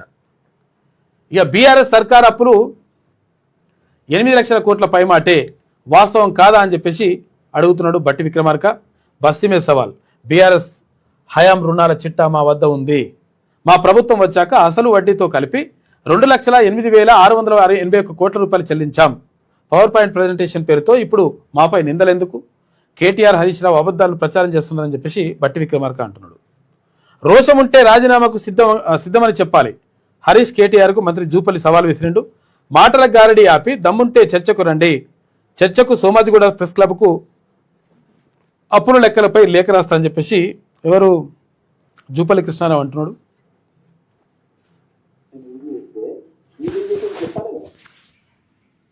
పౌరుషం ఎవరికి ఉంది ఎవరికో తెలుస్తుంది కదా. పాలమూరు పౌరుషమా లేదు కల్వకుంట్ల పౌరుషమా చెప్పాలి కదా. తన్నీరు పౌరుషమా చెప్పాలి కదా. I stand by my word. నేను ఎప్పుడు కూడా తోక ముడుచుటోని కాదు, పదవులు కాదు నాకు ముఖ్యము, నా ఆత్మగౌరవం నాకు ముఖ్యము. ఏది పడితే అది రాసి ఏది పడితే అది మాట్లాడేసేస్తే నేను ఊకుంటోని కాదు. డెఫినెట్గా నేను నా సవాలుకు నేను కట్టుబడి ఉన్నా. మీరేంటి, మీ పౌరుషం ఏంది? మీరు రాజీనామాలు చేస్తారా ఏదో చెప్పాలి కదా. మీరు చెప్పి ఇప్పుడు ప్రశ్న చెప్పిన టైం ఇప్పుడు 11 అయింది. 5 గంటలు అంటే ఇంకా 6 గంటల సమయం ఉంది. ఈ లోపల మీరేం చేస్తారో చెప్పండి. చెప్పి ప్రెస్ మీట్కు సాయంకాలం 5 గంటలకు ఎక్కడది రోజు కూడా నేను రమ్మంటే, ఈరోజు కూడా మీరు సిద్ధమంటే అదేది మన ప్రెస్ క్లబ్ ప్రెస్ క్లబ్కు Somajiguda press club Somajiguda press club వస్తా. నేను కట్టుబడి ఉన్నా. ఎందుకు అంటున్నా? టైం చెప్పమంటే 4 గంటలుగా, పోనీ 5 గంటలకు ఫైన్, 5ంటికి నేను వస్తా. మీరు దీనికి మీరు ముందు చెప్పాలి. ఏమని చెప్పాలి? 5 గంటలకు మేము వస్తున్నామని చెప్పండి. నేను రుజువు చేస్తే మీరేం చేస్తారు? నేను రుజువు చేయలేకపోతే నేను రాజీనామా చేస్తాను. మీరేం చేస్తారో చెప్పండి. నేను గాంధీ భవన్లో నాకు ఈరోజు నిన్న డ్యూటీ ఉండింది కాబట్టి వచ్చిన ప్రజల యొక్క దరఖాస్తు తీసుకుంటా ఉన్నా. అక్కడికి వెళ్ళి బయలుదేరాం. ఇంతలోపే ఇట్లా సవాళ్ళు ప్రతి సవాళ్ళు కథా కార్యక్రమం నడుస్తూ ఉందిగా. పూటకో మాట మార్చం.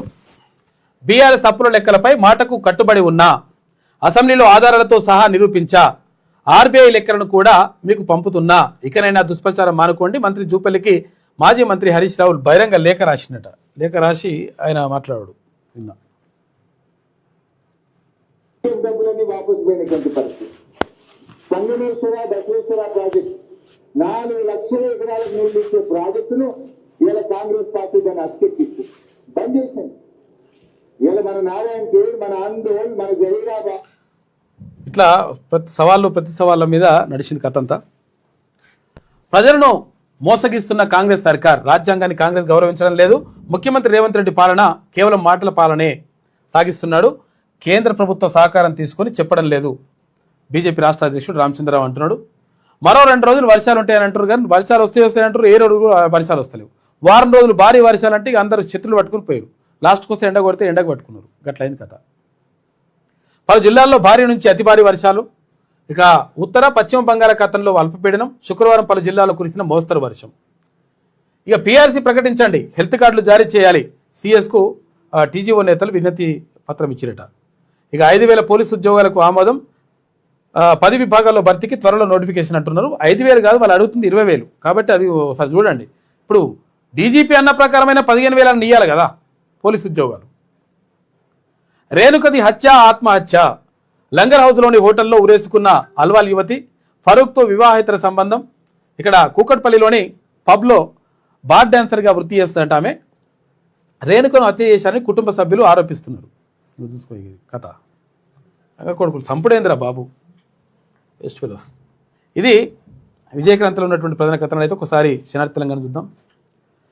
ఇన్స్టాగ్రామ్కు కేంద్రం షాకిచ్చింది. చిన్నారులపై లైంగిక వేధింపుల కంటెంట్ ఎలా అనుమతిస్తారు?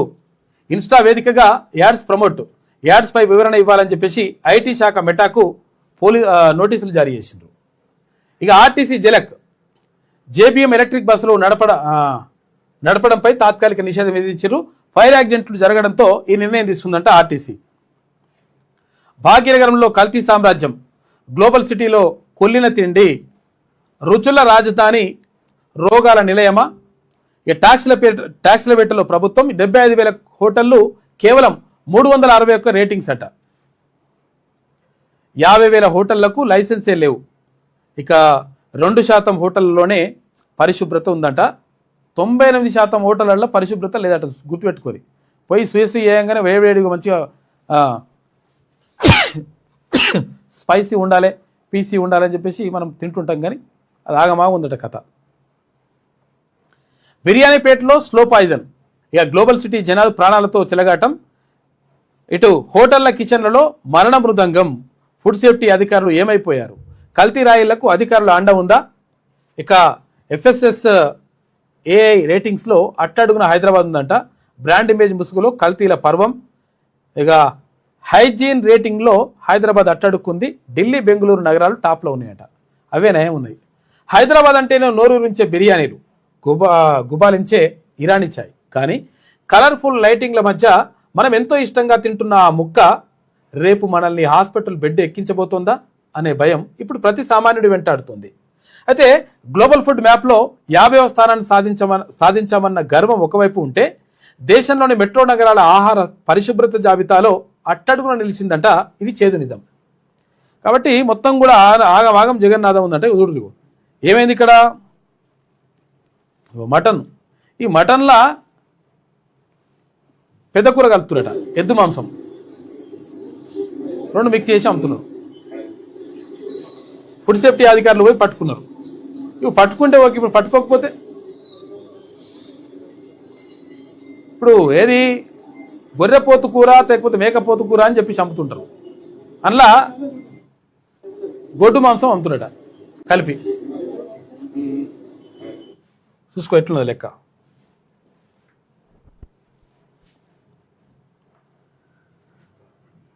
ఎలక్ట్రిక్ హైవేల దిశగా భారత్ కొత్త ప్రయోగం అంట. నేషనల్ హైవేస్ విద్యుదీకరణపై కేంద్రం దృష్టి పెట్టింది. భారీ రవాణాకు ప్రత్యామ్నాయ ఇంధన వ్యవస్థ అన్వేషణ. భారీ ట్రక్కులు, బస్సులకు విద్యుత్ సరఫరాపై కసరత్తు. చమురు ఆర్థిక భారాన్ని తగ్గించేలా ప్లాన్. ఇక గ్రీన్ మొబిలిటీతో ఆర్థిక వ్యవస్థకు బలమనే భావన ఉందంట. విదేశీ మారక నిల్వల సంరక్షణ, దేశీయ ఆదాయం తరలిపోకుండా ప్రణాళికలు, దేశ స్వావలంబన, స్వయం చాలితం కోసం ప్రయత్నాలు చేస్తూ ఉన్నారట. మొత్తం మీద మరి ఏం చేస్తారో చూడాలి ఎలక్ట్రిక్ వాహనాలకు సంబంధించి. మీరు ఉగ్రవాదాన్ని ఎగదోయడం మానాలి. అప్పటి వరకు సింధు జలాలను వదలం. ఉగ్రవాదం విషయంలో కఠినంగానే ఉంటాం. మా వైఖరిలో ఎలాంటి మార్పు ఉండదు. భారత విదేశాంగ శాఖ స్పష్టీకరణ. పాక్ మంత్రులకు స్ట్రాంగ్ కౌంటర్ ఇచ్చిండ్రు. ఆఫ్ఘనిస్తాన్పై దాడులని ఖండించింది భారత్.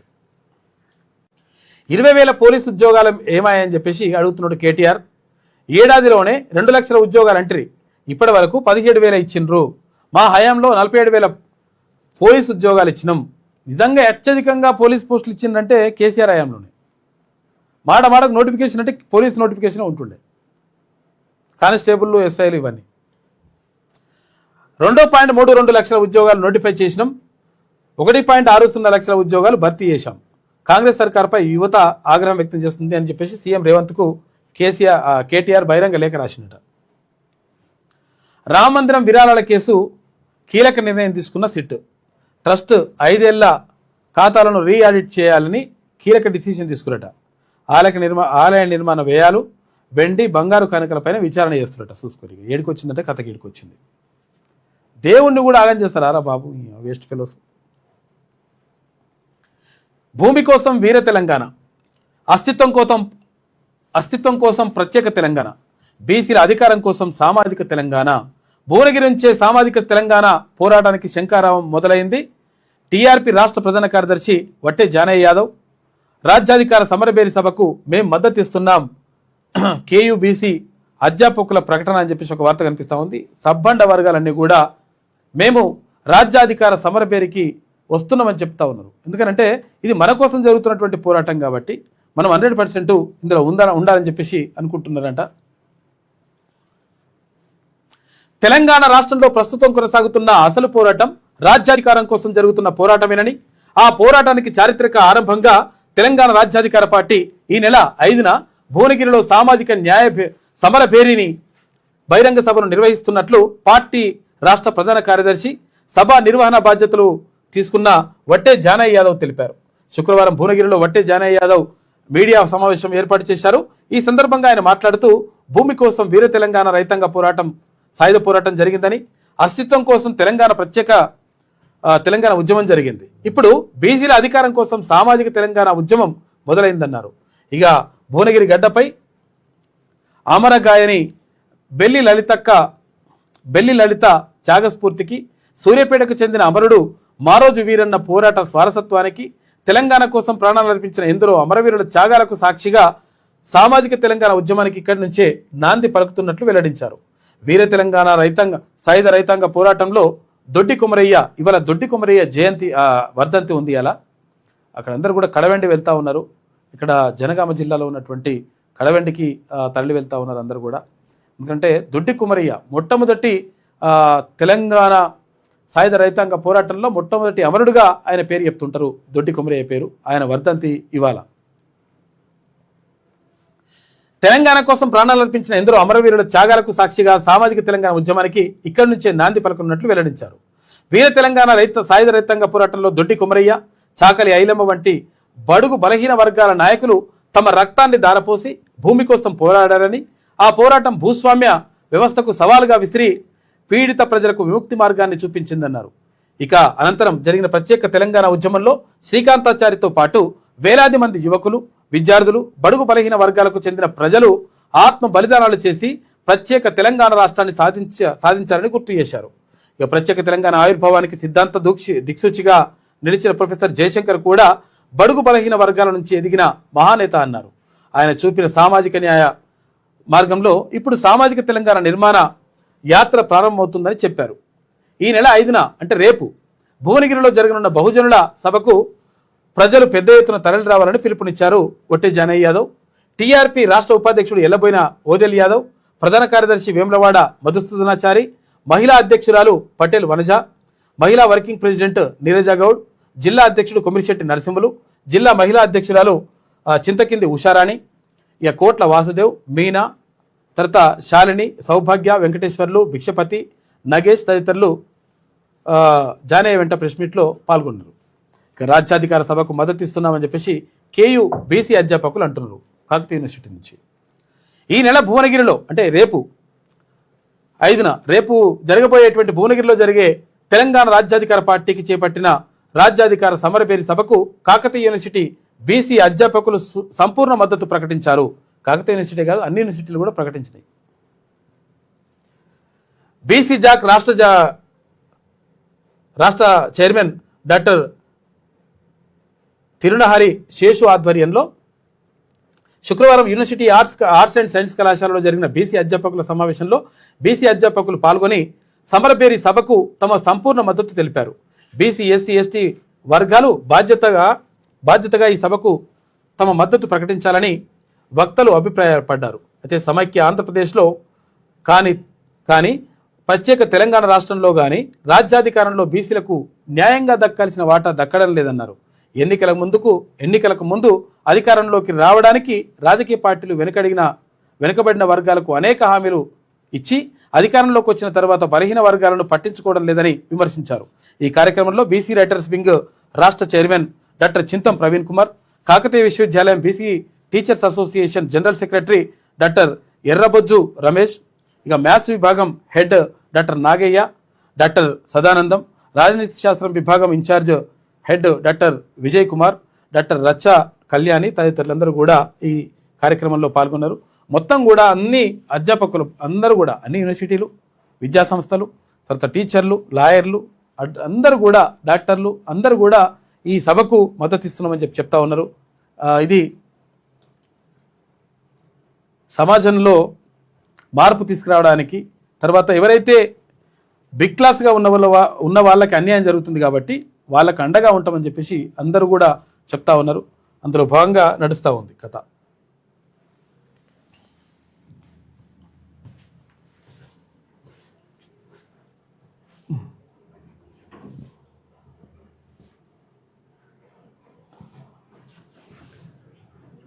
మొత్తం కూడా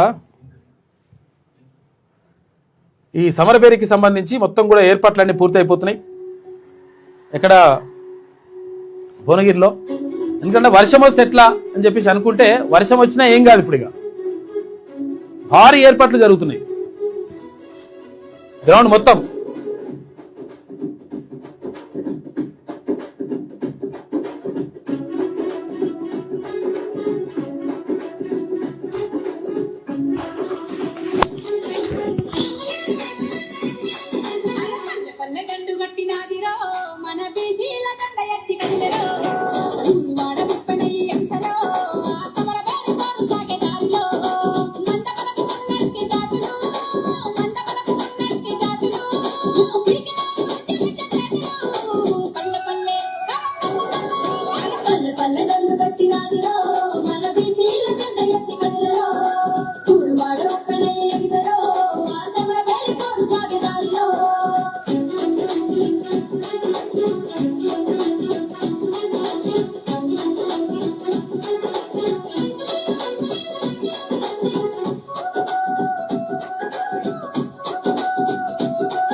కూడా అంతం సర్వం సిద్ధమైపోయింది.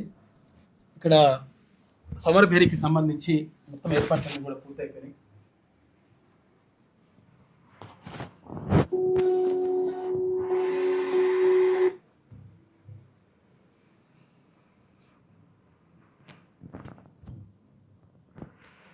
మొత్తం అన్నీ కూడా సిద్ధమైపోయినాయి, రెడీ చేసేసారు. కాబట్టి ఇంకేంటంటే వర్షం వస్తే కూడా ఏమవుతుంది, ఇక వర్షం వస్తే ఆగిపోతుందా మళ్ళీ ఏమవుతుంది అనుకుంటే ఏం లేదు. ఇప్పుడు ఇక ఈ వర్షం వచ్చినా వాన వచ్చినా ఎండ వచ్చినా ఏదైనా కానీ సమరభేరి సభ దిగ్విజయంగా పూర్తవుతుంది. దానికి సంబంధించి ఊరుట్రీ మొత్తం రెడీ అయిపోయింది వ్యవస్థ అంతా కూడా. భారీగా ఏర్పాట్లన్నీ కూడా పూర్తయిపోయినాయి.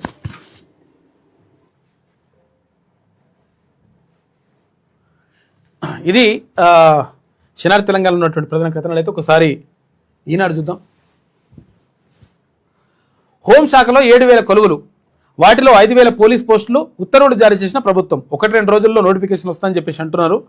ఈ 5,000 కాదు, కావాల్సింది 20,000 ఏమని చెప్పేసి డిమాండ్ చేస్తున్నారు నిరుద్యోగులు. 5,000 పోలీస్ కొలువులు ఇలా ఉంటాయట. సివిల్ ఎస్ఐ 148, ఏఆర్ఎస్ఐ 14 ఉంటాయంట. ఇక టీజీఎస్పీ ఏఆర్ఎస్ఐ 12, తర్వాత ఎస్ఏఆర్ సిపిఎల్ఎస్ఐ 3 ఉంటాయంట. తర్వాత ఫింగర్ ప్రింట్ బ్యూరో ఎస్ఐలు 23 ఉంటాయి. సివిల్ కానిస్టేబుల్ 3,697, ఏఆర్ కానిస్టేబుల్ 1,052, తర్వాత SAR CPL constable 24, constable driver అంటే పీటీఓ 20, కానిస్టేబుల్ మెకానిక్ పీటీఓలు 7, ఇవన్నీ కూడా పోస్టులు ఉంటాయంట. మొత్తం మీద 5,000 పోస్టులు వేస్తామని చెప్పేసి అంటున్నారు. కాకపోతే ఏంటంటే 5,000 కాదు, కేయాల్సింది 20,000 అని చెప్పేసి డిమాండ్ చేస్తున్నారు నిరుద్యోగులు. 10 ఏళ్లలో భరాసా సర్కారు చేసిన అప్పు 8,21,651 కోట్లు. కాంగ్రెస్ ప్రభుత్వం చేసిన అప్పు 1,77,000 కోట్లే. గత ప్రభుత్వ రుణాలు తీర్చేందుకు 2,08,681 కోట్లు చెల్లించాం. అడ్డగోలుగా అప్పులు చేసిన కేసీఆరే చర్చకు రావాలే. 2 గనులు ప్రైవేటుకు కట్టబెట్టడంలో మాజీ సీఎం పాత్ర ఉందని చెప్పేసి ఉప ముఖ్యమంత్రి బట్టి విక్రమార్క అంటున్నాడు. ఏటా 125 రోజుల ఉపాధి, సీఎం అధ్యక్షతన రోజ్గార్ గ్యారంటీ కౌన్సిల్ అంట. ఏది మహాత్మా గాంధీ ఉపాధి హామీ పథకం ఉండే కదా, దాన్ని ఇప్పుడు బీబీజీ రామ్జీ చేసారు కదా, చేసినా కానీ రాష్ట్ర ప్రభుత్వం అమలు చేస్తుంది, లేకపోతే ఇబ్బంది అవుతుంది. కొత్తగా కుటుంబాల నమోదు, రోజ్గార్ కార్డుల జారీ, రామ్జీపై రాష్ట్ర ప్రభుత్వం గెజిట్ నోటిఫికేషన్ జారీ చేసిందట. పోర్టల్లో దొంగలు పడ్డారు, గుట్టుగా భూముల హక్కులు మార్చేసిన ఘనులు, అసైన్డ్ ప్రభుత్వ భూములకు రిజిస్ట్రేషన్లు చేసిరట. ధరణి భూభారతిలోని లొసుగులతోనే ప్రభుత్వం చేతికి ఫోరెన్సిక్ నివేదిక అందింది. మొత్తం 3 ఆగమాగం జగన్నాథం చేసిరట. భరత హయాంలోని అప్పులపై వ్యాఖ్యలకు కట్టుబడి ఉన్న కేసీఆర్, కేటీఆర్, హరీష్ రావులకు రుణాలు వివరాలు పంపిన మంత్రి జూపల్లి ప్రెస్ క్లబ్లో చర్చకు రావాలని మరోసారి సవాల్ విసిరిండు. పూటకో సవాల్ రోజుకో అడ్రస్ లా ఉంది అని చెప్పేసి జూపల్లి తీరని హరీష్ రావు అంటున్నాడు. అబద్ధపు లెక్కలు చెప్పిన ఆయన తక్షణం రాజీనామా చేయాలి. మంత్రి విడుదల చేసిన లేఖకు జవాబిచ్చిండట హరీష్ రావు. ఇది ఈనాడులో ఉన్నటువంటి ప్రధాన కథనాలు. అయితే ఒకసారి ఆంధ్రజ్యోతి చూద్దాం. రామ భక్తుల మనోభావాలు తీవ్రంగా గాయపడ్డాయి. అత్యంత ఆవేదనతో ఆగ్రహంతో ఉన్నాం. దోషులకు కఠినమైన శిక్షలు విధించాలి. ఈ ఘటనను ఉపయోగించుకోవడానికి హిందూ వ్యతిరేక శక్తుల కుట్రలు. హిందువులంతా సంయమనంతో ఉండాలి. అయోధ్య విరాళాల కుంభకోణంపై ఆర్ఎస్ఎస్ ప్రధాన కార్యదర్శి దత్తాత్రేయ హోసబలే నిన్న మాట్లాడాడు. ఉత్తీర్ణత ఎంతనట? 10వ తరగతి ఫలితాల్లో దేశంలో ప్రథమ స్థానంలో పై సందేహాలు వస్తున్నాయి. అందరు పాస్ అయినట్టు చూపించినట. ప్రభుత్వ పాఠశాలలో చదువుతున్న అందరూ పాస్ అయ్యారు. మరి దానికి ఆరాదు మారాదు ఎట్లా పాస్ అవుతారని చెప్పేసి దాని మీద మొత్తం కూడా విమర్శలు వస్తున్నాయంట. ఇప్పుడు ఈసారి 10th ఫలితాల్లో రాష్ట్రంలో 99.07% ఉత్తీర్ణత. 5,16,815 మంది విద్యార్థుల్లో ఫెయిల్ అయింది 4,844 మందే. ప్రభుత్వ బడుల్లో 100% ఉత్తీర్ణతలే ఎక్కువ ఉన్నాయంట. ఈసారి కేరళతో సమానంగా తెలంగాణ అగ్రస్థానంలో ఉంది. దీనిపై అనుమానాలు వ్యక్తం చేస్తున్న విద్యావేత్తలు.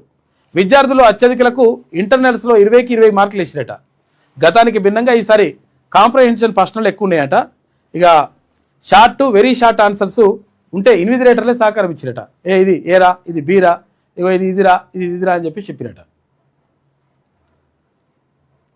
8వ తరగతి విద్యార్థులకు చిన్నపాటి కూడికలు తీసివేతలు కూడా రావడం లేదని సర్వేలు చెప్తున్నాయి. అయినా అద్భుత ఫలితాలు వస్తున్నాయని చెప్పేసి వీళ్ళు చెప్తున్నారు. ఈసారి 10వ తరగతి పరీక్షలు రాయని వారిదే పాపం. ఎందుకంటే పరీక్షలు రాసిన వారిలో దాదాపు అందరినీ పాస్ చేసిండ్రు. మరి గతంలో 10వ తరగతి పరీక్షల ఫలితాలు వచ్చినప్పుడు 100% ఉత్తీర్ణత నమోదైన స్కూళ్ళు ప్రభుత్వ పాఠశాలల్లో 10వ పరకు ఉండేటి. ఇప్పుడేమో చాలా స్కూళ్ళు ఉన్నాయి. మరి ఏమైంది నిజమంటే ఇట్లా కథ ఉల్టా నడిచిందట కథ. మహిళా బిల్లు పునర్విభజనపై ముందుకే కీలక బిల్లులను చేసేందుకు మోదీ సర్కార్ సన్నద్ధం. 20 నుంచి ఆగస్టు 13 దాకా పార్లమెంట్ వర్షాకాల సమావేశాలు ఉంటాయి. జమిలీ ఎన్నికలు, పీఎం సీఎంల తొలగింపు బిల్లులను ప్రవేశపెట్టే యోచనలో ఎన్డీఏ ఉందంట. నీట్ లీకేజీ, అయోధ్య, పెట్రోల్ ధరలపై నిరసనకు విపక్షాలు రెడీ అవుతున్నాయి. సర్ ఓట్ల తొలగింపు పైన విపక్షాలు అడుగుతాయంట. ఓవైసీ విద్యా సంస్థలకు అనుమతులు లేవాట. చూసుకోరు ఎట్లున్నది లెక్క. మరి ఏడాది అవుతురు కదా, మరి విద్యార్థులు ఉన్నారు అంటే లేదు వేరే స్కూళ్ళ పేరుతోటి, వేరే విద్యా సంస్థల పేరుతోటి ఈడ నడిపిస్తున్నట్ట కథలు. వేరే విద్యా సంస్థల ద్వారా విద్యార్థులకు సర్టిఫికెట్లు, హాల్ టికెట్లు ఇస్తున్నారట. హైకోర్టుకు వెల్లడించిన పాఠశాల విద్యాశాఖ భవన నిర్మాణానికి అనుమతిపై స్పష్టత ఇయ్యలేదట జిహెచ్ఎంసీ. ఇంకా ఆమ్యామాలు తీసుకుంటారు, వాళ్ళు స్పష్టత ఇయ్యరు, కథలు చెప్తున్నారు అన్ని. ధర్మాసనం ఆగ్రహం, వారంలో కౌంటర్ దాఖలకు ఆదేశమంట. ఇక డిఎస్పీ భీమిరెడ్డి బినామీ ఆస్తులపై ఈడీ నదరేసింది. కోట్ల కొద్దీ సొమ్ముపై దర్యాప్తు. భీమిరెడ్డి అస్వస్థతకు గురవడంతో అరెస్టు చేయని ఏసీబీ అధికారులు విచారణకు రావాలంటూ నోటీసులు. ఇది ఏసీబీ చరిత్రలోనే అరుదైన పరిణామం అంటున్నారు అధికారులు. చూసుకోయిగా రెడ్డి గారు కాబట్టి మరి తీసుకోవాలట. అట్లా అస్వస్థత గురైండని ఆపేస్తున్నారు. ఇదివరకు ఎప్పుడు ఎవరిని ఇవ్వలేదు ఇట్లా. చూసుకోరు ఎట్లున్నది లెక్క. జూపల్లి వర్సెస్ హరీష్. ఇక సింగరేణిపై బీఆర్ఎస్ కుట్ర అని చెప్పేసి ఇట్లా నడుస్తూ ఉంది కథ అంతా. బీఆర్ఎస్ హయాంలో చేసిన అప్పులపై కేసీఆర్, కేటీఆర్, హరీష్ రావుకు జూపల్లి లేఖ రాసినట. ప్రెస్ క్లబ్లో చర్చకు రావాలంటూ సవాల్. దీనిపై సంగారెడ్డిలో స్పందించిన హరీష్ రావు తప్పుడు ప్రచారాలు మానుకోవాలని లేఖ రాసిన వల్ల సోమాజిగూడ ప్రెస్ క్లబ్కు వచ్చిన జూపల్లి తనది పాలమూరు పౌరుషం, హరీష్ది పలాయనవాదం అంటూ వ్యాఖ్యానించినట. మెట్రోపై మరోసారి కిషన్ రెడ్డికి లేఖ. ప్రాజెక్టుపై స్తబ్దత నెలకొనడంతో ప్రభుత్వం నిర్ణయం. మదింపు బృందంలో రాష్ట్ర ప్రతినిధిని ప్రకటించిన సర్కార్. ఇంకా ప్రకటించని కేంద్ర ప్రభుత్వం. ఎస్బీఐ క్యాప్ స్పందన శూన్యమట. ఇక స్పీడ్ పెంచాలంటూ అధికారులకు ముఖ్యమంత్రి రేవంత్ రెడ్డి ఆదేశాలు. పోలీసు కొలువుల జాతర అట. 5,000 కొలువులు ఇస్తే జాతర. భర్తీకి 5,000 పోలీసు ఉద్యోగాల భర్తీకి ప్రభుత్వం ఆమోదం. 200 ఎస్ఐ పోస్టులు, 3,697 సివిలు, తర్వాత 1,052 ఆర్మడ్ రిజర్వ్ కానిస్టేబుల్ భర్తీకి నోటిఫికేషన్ విడుదలైందట. డిఎంకే మాజీ మంత్రి అరెస్ట్.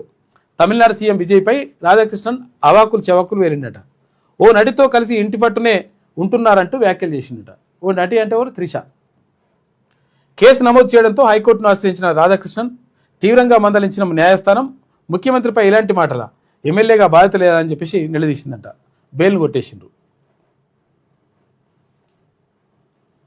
ఇది ఆంధ్రజ్యోతిలో ఉన్నటువంటి ప్రధాన కథనాలు. అయితే ఒకసారి నమస్తే తెలంగాణ చూద్దాం.